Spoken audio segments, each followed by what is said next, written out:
prediksi lonjakan kenaikan jumlah penderita gangguan kesehatan mental ya. 8 juta orang di Indonesia pada tahun 2026 akan mengalami gangguan kesehatan mental berat. Nah, di buku saya ini saya memberikan analogi sebuah garis. Jadi, awalnya kita ada di titik tengah. Di titik tengah ini kita berpikir aja.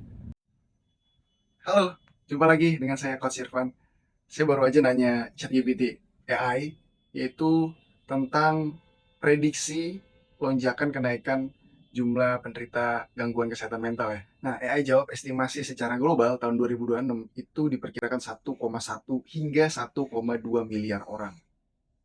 Miliar orang ya, 1,1 hingga 1,2 miliar orang.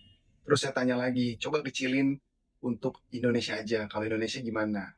Nah, kalau Indonesia AI jawab, nah kalau di Indonesia aja kira-kira prediksi AI ini akan bertambah sekitar 5 sampai 8 juta orang di Indonesia pada tahun 2026 akan mengalami gangguan kesehatan mental berat. Itu artinya 1,8% sampai 2,8% dari populasi Indonesia. Nah, kalau estimasi kenaikannya itu menurut AI, jadi dari tahun 2018 sampai 2026, 25 sampai 40% selama 8 tahun terakhir. Oke, serem banget ya kalau melihat data-data ini tuh. Apalagi banyak juga yang bilang bahwa kesehatan mental menjadi pandemi berikutnya. Setelah COVID-19 selesai, kesehatan mental adalah pandemi berikutnya.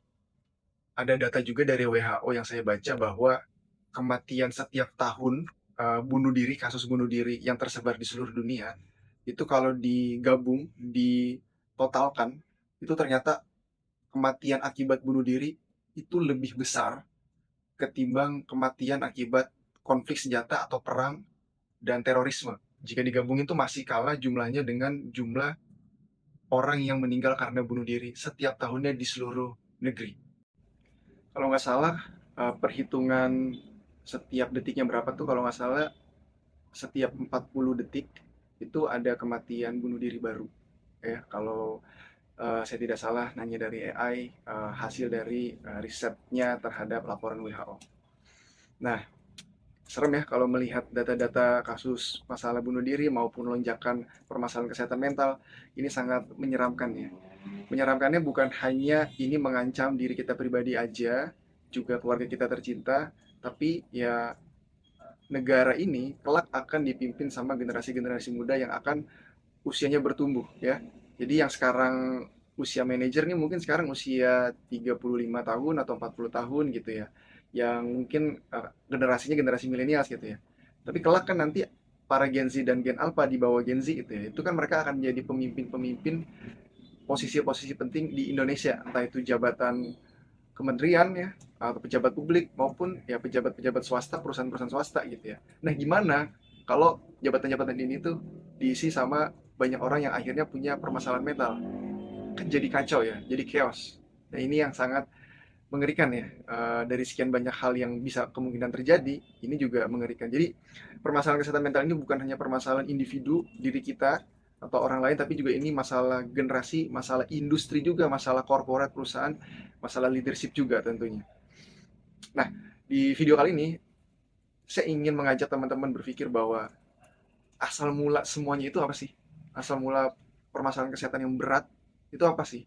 Nah, kalau kita ambil akarnya sampai ke dalam-dalam gitu ya, sebenarnya masalahnya itu semuanya itu cuma dua ya, mau apa kasus bunuh diri, depresi berat, gangguan skizofrenia dan lain sebagainya. Salah satu sumber semuanya itu, menurut saya, keyakinan saya nih ada dua. Itu cuman yang pertama, apa yang mau kita inginkan, apa yang kita mau, itu nggak terwujud. Sebaliknya yang kedua, apa yang kita tidak mau, apa yang kita tidak inginkan, itu malah terwujud. Nah, dari dua itu aja sebenarnya kemudian kita tidak terima dengan keadaan, kita tidak tahu harus mengcovernya gimana, memitigasinya gimana, memanage pikirannya gimana, sehingga ya masuk ke sebuah pintu. Nah, pintu ini lagi ngetrend. Pintu apa? Pintu OVT atau overthinking. Jadi sebenarnya dari dua akar ini masuk ke overthinking, dan dari overthinking ini yang tidak ditanggulangi, tidak dimitigasi, tidak di-manage gitu ya, tidak diantisipasi, lama-lama tidak menutup kemungkinan akhirnya masuk ke penyakit kesehatan berat lainnya yang seperti tadi sudah saya sebutkan. Oke, nah di video ini saya ingin cerita tentang overthinking karena kebetulan saya baru habis menulis buku tentang overthinking. Ya, ini buku overthinkingnya ya. Pengalaman saya dalam mengontrol dan memitigasi overthinking saya, lalu saya juga membantu banyak orang dengan coaching dan konseling saya dari program-program yang saya buat. Akhirnya coba saya tuangin ke dalam buku. Barangkali ini bisa bermanfaat untuk orang di luar sana yang nggak bisa ketemu saya, yang nggak bisa konseling atau coaching sama saya. Paling nggak bisa baca buku saya. Semoga ini bisa sedikit bermanfaat atau bahkan berimpact walaupun tanpa ketemu saya gitu ya. Karena kan saya terbatas, tubuh saya terbatas, jadwal saya juga terbatas. Saya tidak bisa mengcover seluruh masyarakat Indonesia, maka dari itu saya nulis buku. Nah, jadi yang mau saya ceritakan sedikit aja di dalam video ini tentang overthinking ya. Banyak yang masih belum mengetahui apa sih sebenarnya overthinking itu, sehingga mereka salah persepsi, salah arti, dan salah memahami. Nah, salah salah memahami itu sebenarnya menurut saya bahaya ya. Karena kalau kita salah memahamin, ya akhirnya tindakan, perilaku, dan ucapan kita juga akan mengikuti sesuai dengan keyakinan yang kita pahamin gitu. Contoh misalkan, keyakinan saya adalah Superman. Maka setiap hari perilaku saya akan berlagak seperti Superman. Padahal kan saya bukan Superman. Dilihat orang kan nanti akan diketawain kan, nih orang sedeng, nih orang nggak waras. Saya jalan sambil bawa-bawa sayap, sambil pura-pura terbang gitu ya. Di mata orang aneh, tapi di pikiran saya nggak aneh, karena memang saya meyakini saya Superman. Nah, itulah bahayanya kalau keyakinan kita udah salah, maka akan berpengaruh terhadap cara berpikir, cara berbicara kita, dan cara kita berinteraksi sehari-hari. Nah, jadi kalau kita memahami overthinkingnya juga sudah salah, nah ini nanti bahaya untuk aktivitas kita sehari-harinya. Dan saya coba mau meluruskan dulu ya. Oke, jadi overthinking itu ya, banyak yang mengasosiasikan dengan, aduh, gue banyak banget pikiran, gue overthinking nih. Jadi banyak pikiran aja itu udah langsung dikategorikan dengan overthinking. Nah, kira-kira bener nggak ya? Kalau gue lagi banyak pikiran, ya gue mikirin kerjaan, terus juga gue mikirin keluarga atau mikirin karir, pokoknya kayak lagi banyak pikiran, terus sampai dengan overthinking itu. Sebenarnya nggak langsung semata-mata kamu langsung masuk kategori, oh gue overthinking, walaupun lagi banyak pikiran langsung overthinking. Enggak kok, menurut saya nggak langsung masuk overthinking. Nah, ini bahaya ya, kalau mudah melabeli diri overthinking itu bisa jadi bahaya, karena balik lagi tergantung pemahaman kita. Kalau kita menganggap overthinking bagian dari penyakit kesehatan mental, bahkan penyakit yang berat, kalau kita menganggap itu, begitu kita labelin itu, ya kita akan, badan kita, mental kita akan menyesuaikan dengan pemahaman kita. Ya jangan-jangan nanti badan dan mental kita menganggap dirinya sakit mental, padahal enggak kan. Nah, ini makanya bahaya ya. Banyak juga kan konten kreator yang udah bilang, yang udah mengkampanyekan bahayanya self diagnose. Hati-hati gitu ya. Oke, jadi pikiran kita banyak, kita lagi banyak pikiran, itu nggak semata-mata langsung overthinking. Kenapa? Karena dalam buku saya mengkategorikan, mencirikan ada tiga indikator utama gitu ya, overthinking itu. Jadi yang pertama, berpikir terlalu banyak. Sama tuh tadi. Ini udah berpikir terlalu banyak, bener sama. Tapi masih ada yang kedua nih. Indikator yang kedua, eh, berpikir terlalu banyak. Lalu indikator yang kedua, dengan waktu yang cukup lama ya. Jadi dipikirin terus lama nih ya. Lagi makan kepikiran, sampai lagi mau ibadah, mau sholat juga dalam sholat kepikiran. Bahkan sampai mau tidur kepikiran, jadinya susah tidur gitu ya. Jadi ada durasinya yang terlalu lama nih. Nah, yang ketiga, ini yang ketiga yang menjadi kuncinya ya. Jadi memikirkannya dengan cara yang lebih harmful ketimbang useful. Nah, jadi kalau ketiga ini checklist, boleh deh dikategorikan seseorang itu overthinking. Jadi mulai banyak pikiran, waktunya juga lama, durasinya panjang, lama, dan yang ketiga caranya harmful. Tapi kalau cuma sekedar baru banyak pikiran aja, terus dia nggak terlalu lama mikirinnya, sebentar, nanti pas makan siang juga udah lupa, tidur juga mudah gitu ya. Enggak kok, itu nggak overthinking. Dan apalagi kalau yang ketiga nggak checklist. Yang ketiga tadi, tidak dilakukannya dengan cara harmful. Apa sih cara harmful itu, apa sih? Ya, cara harmful itu adalah, nah di buku saya ini saya memberikan analogi sebuah garis. Jadi awalnya kita ada di titik tengah. Di titik tengah ini kita berpikir aja. Terus kemudian pikiran kita udah banyak nih, masih di tengah. Tapi kalau kemudian caranya udah cara harmful, dia akan menuju ke kiri. Garisnya akan bergeser ke kiri. Nah, ke kiri inilah yang saya simbolkan dengan cara harmful. Cara seperti apa? Ya banyak. Ketika kita banyak pikiran, kita mikirin kerjaan, tapi kita tindakan ya, bukannya malah kita ngerjain kerjaan, kita malah males-malesan, malah scrolling, malah lihat sosial media, TikTok yang tidak ada hubungannya sama kerjaan. Nah, itu kan cara yang harmful. Jadi di kepala kita lagi banyak pikiran tentang kerjaan, deadline, target, tapi aktivitas yang kita lakukan malah tidak berhubungan dengan apa yang kita pikirkan. Nah, itu adalah cara harmful, ya.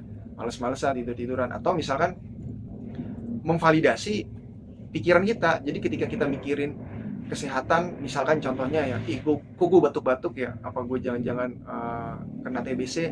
Nah, bukannya kita ke dokter untuk ngecek, tapi malah tanya AI misalkan, atau searching Google, atau melihat sosmed, konten-konten sosmed yang kontennya itu tidak bisa kita pertanggungjawabkan dan kita tidak tahu itu benar atau salah gitu kan. Lebih baik kan datang ke dokter, ke profesional yang memang lebih kompeten. Nah, kalau kita malah searching ke sosmed, itu yang saya sebut dengan menggunakan cara harmful. Jadi garisnya itu ke kiri gitu ya, ke kiri saya nih, ke kiri gitu. Tapi kalau kita melakukannya dengan cara yang useful, nah itu garisnya bisa ke kanan.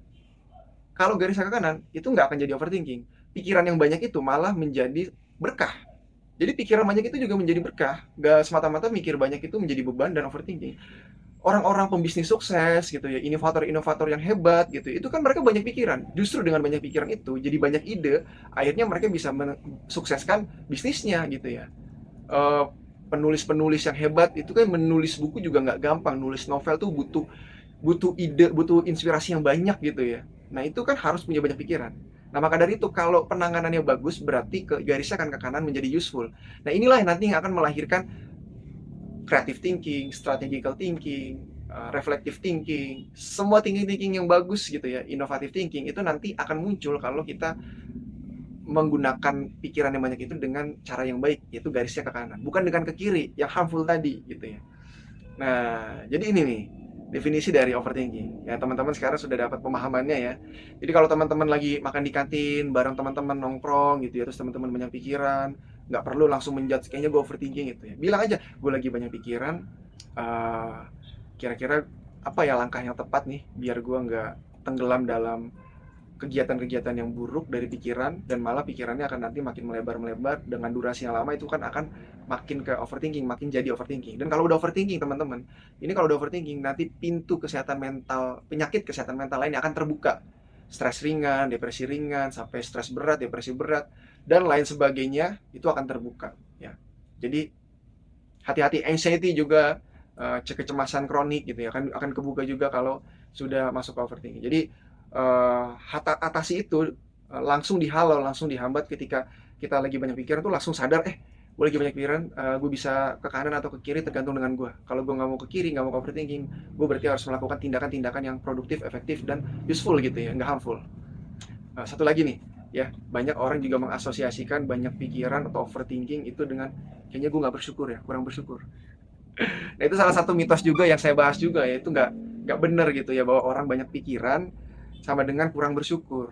Aduh, gue banyak pikiran nih, kurang bersyukur ya. Nggak mesti harus kayak gitu. Kenapa? Nah, ini saya jelaskan.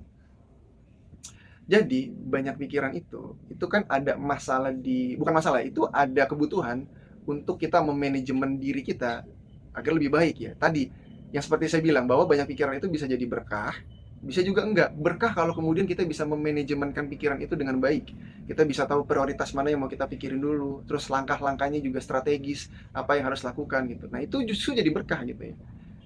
Nah, yang menjadi masalah seperti yang tadi saya bilang, ketika banyak pikiran, langkah-langkah yang diambilnya adalah langkah-langkah yang buruk, yang nggak produktif, yang malah juga nggak berhubungan dengan apa yang kita pikirin gitu ya. Nggak membantu sama sekali, malah menyakiti kita atau memperburuk keadaan. Seperti kita ada banyak kerjaan, bukannya kita kerjain, kita malah males-malesan dan malah akhirnya scrolling atau shopping, kerjaannya ditelantarin. Itu kan cepat atau lambat akan jadi bom waktu, kita pasti akan kita pasti akan kena omelan atasan kita kan. Oh, sekarang mungkin nggak kena gitu. Oh, kita makan aja, shopping aja, atau scrolling aja. Tapi ya lama-lama pasti kena dong. Nggak mungkin nggak gitu. Dan ketika diomelin atasan, overthinking lagi tuh, atau banyak pikiran lagi. Nah, makanya sejak awal jangan ambil langkah yang harmful, atau langkah-langkah yang nggak berhubungan dan malah memperburuk keadaan. Tapi ambillah langkah yang efektif, produktif, dan mendukung dengan apa yang kita pikirkan. Kalau kita punya masalah dengan kerjaan, ya udah, gimana caranya biar selesai? Cari strateginya, pasti ada, pasti ketemu. Kalau nggak ketemu, tanya orang, cari referensi, tanya AI juga bisa. Pasti kan muncul ide-ide. Nah, kaitannya dengan tidak bersyukur itu adalah, iya, jadi Orang-orang yang banyak pikiran dan nggak bisa memanajemen pikiran dengan baik, akhirnya kan pikiran itu bukan jadi berkah, malah menjadi derita. Nah, ketika derita inilah muncul banyak pertanyaan-pertanyaan, kok gue begini ya? Kok dia begitu? Kenapa nggak dia yang begini? Kenapa nggak gue yang begitu? Membanding-bandingkan diri tuh. Dan disitulah kemudian diasosiasikannya dengan tidak bersyukur, ya. Jadi nggak semata-mata orang yang banyak pikiran atau overthinking tuh langsung dikategorikan tidak bersyukur gitu ya. Karena ini kaitannya dengan manajemen pikiran. Ya. Bisa jadi orang itu sangat mensyukuri kehidupannya dengan ya syukur bisa makan, syukur masih hidup, masih diberi kesehatan gitu ya. Tapi karena dia tidak punya skill, kemampuan untuk memanajemen pikirannya, memanajemen banyak pikirannya sehingga menjadi overthinking, akhirnya kan menjadi derita untuk dirinya. Ya. Nah, jadi ini tuh adalah skill yang perlu dilatih gitu ya. Sama seperti misalkan creative thinking, sama seperti dengan public speaking gitu ya. Apakah kita berani mengatakan bahwa orang yang nggak public speaking bagus, orang yang nggak bisa public speaking bagus, orang yang nggak bisa bicara di depan orang banyak, sama dengan kurang beriman atau sama dengan kurang bersyukur? Apakah kita berani mengatakan itu? Kan enggak, ya kan? Kenapa kita tidak berani mengatakan orang yang public speakingnya kurang bagus itu sama dengan tidak bersyukur? Kita nggak berani ngomongin itu. Tapi kenapa kita berani mengatakan bahwa kalau orang yang overthinking berarti sama dengan tidak bersyukur? Nah, ini kekeliruannya. Karena ini sebenarnya kan sama-sama skill, soft skill. Yang satu skill berbicara, yang satu skill mengelola pikiran. Ya, jadi eh, kita harus paham dulu bagaimana langkah-langkah konkretnya untuk mengatasi itu. Jadi soft skill kita ya memang kita harus latih. Kalau kita nggak berani public speaking, obatnya kan nggak semata-mata perbanyak syukur, bukan kan? Tapi latihan, belajar teknik-tekniknya, kemudian coba dilatih ngomong di depan orang perlahan-pelan, mulai dari 3 orang, 4 orang, 5 orang, lalu lama-lama sampai banyak orang. Dan ada tekniknya, pelajari tekniknya. Begitu juga dengan overthinking, ada tekniknya, ada pemahamannya, ada caranya, dipelajari juga gitu ya. Nah, jadi di situ letak hubungannya bahwa orang yang overthinking itu nggak sama, nggak bisa diartikan juga dengan kurang bersyukur. Ini masalah soft skill yang harus dilatih gitu ya.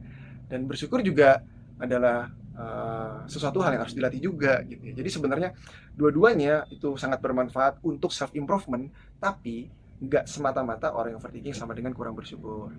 Bahayanya orang yang menganggap bahwa dirinya itu kurang bersyukur hanya gara-gara overthinking, itu nanti ya dia akan membuat pesimis diri mereka lebih jauh gitu ya, kayak ya buat apalah gue sholat masih overthinking, buat apalah gue berzikir, zikir juga nggak mau rubah overthinking gue gitu ya, udah banyak zikir gitu ya, sholat ibadah tapi masih overthinking, karena memang cara teknik-teknik overthinkingnya nggak dipelajari. Ya justru harus dipelajari. Sholat tetap jalan, zikir tetap jalan, tapi ya improvement soft skill untuk memanajemen pikiran itu juga harus dipelajari.